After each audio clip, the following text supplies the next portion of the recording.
The Dark Forest by Dr. Liza Seigido. Once upon a time, a weary hiker got lost deep in a southern wood. He walked for hours but couldn't find the forest's edge. Night was falling quickly, and the long, deadly branches of old granddaddy oaks creaked above as their leaves hissed in the rapid October wind. A storm was coming, and he needed shelter fast. His cell phone went dead, and he regretted deviating from the trail in favor of a wilder experience, sinking into despair. Exhausted from fighting off spider webs and jumping at the sound of scurrying creatures under the cushion of fallen leaves, he dropped onto his knees and begins to weep. Resigned to riding out the storm in the darkness among the forest creatures and creaking widowmakers, he felt something brush up against his back. He leaps to his feet and hears the rapid rustling of ground cover. It seems like whatever brushed up against him ran away, but, too scared to move, he remained standing, motionless. A minute, which seemed like an eternity, passed when he heard light footsteps in the leaves approaching his position. So many stealthy, deadly animals live in these woods. He felt a surge of heat on his face and his limbs tensed. Suddenly, he heard a familiar sound, the trill of a cat. He turned to face it, but it managed to rub up against his legs before he could locate it. "Hey, kitty, you scared the hell out of me," he said out loud. He reached down to pet the friendly calico, but it jumped away and bolted ahead of him. He could no longer see the cat, but instinctively began running in the direction it fled, driven by a strange impulse to follow a sliver of warmth. His frantic scamper continued until a blinding light and a voice halted his steps. "Are you turned around, mister? Lose your way?"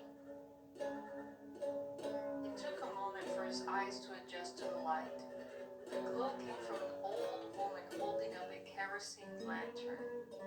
She was frail, but stood straight, her face a roadmap of deep creases. Her clothes were simple, a faded cotton dress resembling an apron with sleeves. "Yes," he replied, regaining composure. "Can you help me get to the nearest town? I will pay for gas." "Mister, there ain't time enough to be getting to town," she replied, her voice soft but sharp. "A squall's fixin' to break, and you look like death warmed over.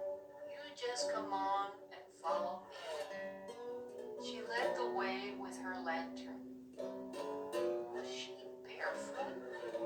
He couldn't quite tell in the light. "Mister, there ain't anything in this forest that can hurt me now," she said, without turning around, as if answering his deepest, unspoken fear. The words gave him a shiver that had nothing to do with the wind. He followed cautiously until the drizzle turned into rain, and her quickened steps became a race towards an unknown destination. As he dragged behind her, he noticed the calico cat trotting effortlessly alongside her.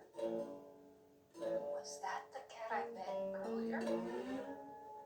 It must have led her to me, he thought, and somehow he found that comforting, so he picked up the pace. The old woman slowed, and they came upon a massive, ancient, live oak tree. Its limbs, thick as barrels, spread out like protective arms. Perched among the moss-draped branches, a small, rustic cabin seemed to grow right out of the tree itself. Creepy, yet inviting all at once. The cat leaped nimbly up the trunk. "Here's my place," she announced. He followed her up a short ladder to a creaky wooden platform As he stepped through the threshold, a sudden warmth enveloped him, and the drumming rain instantly faded into a gentle tapping. Along the rough-hewn walls, bunches of dried herbs hung, their earthly scent mingling with the smell of burning oak from a small pot-bellied stove. He saw dried sprigs of sweet everlasting, a flowering weed his grandmother called rabbit tobacco. There were bright green, wrinkled maypops still attached to the vine, along with branches that held clusters of beautiful red berries. The kerosene lamps cast a soft, warm amber hue over the single simple room. He saw a small cot, a sturdy wooden table, and leaning against the wall, a curious rustic string instrument made from an old cigar box, its neck carved from a broom handle. He'd never seen such a thing. "Sit yourself down, mister," she instructed. "I'll make you a hot drink and something to eat." He watched her move, utterly self-assured and efficient. The cat, now curled by the stove, watched him with unblinking green eyes. "That's a fine cat," he said, trying to make conversation. "She's my eyes and ears," she replied, not looking up. "She's a sure foot even when the rest don't know north from south." She poured him a cup of steaming tea that tasted powerfully sour and was red like the clustered berries on the dry branches. As the storm raged outside, she spoke of trails that were no longer marked on maps, of moonless nights, and the time when the forest paths meant the difference between life and something worse than death. "You may believe it's naught but shadow and trouble," she said, "but here the law can't touch us, and the woods see to a body's needs." She spoke of duty and the long, continuing work of guiding lost souls to safety.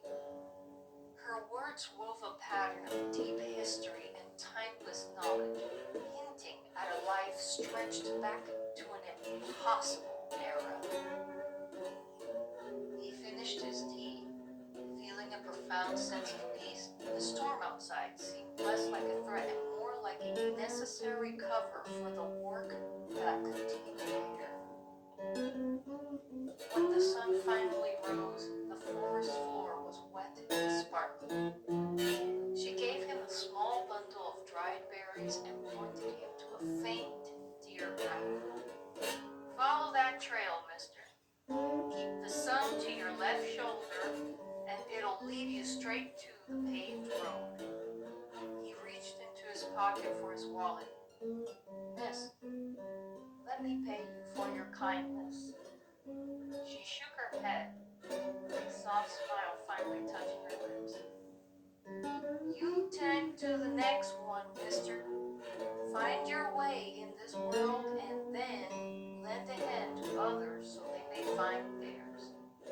The Lord's good grace is payment enough." He thanked her, feeling a strange lightness and strength. As he started down the path, he looked back.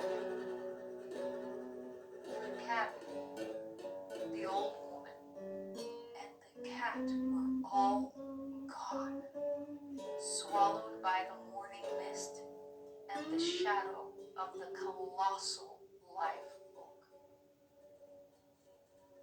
He followed the path she instructed, found the paved road exactly where she said it would be, and eventually returned to his life. But he carried something new,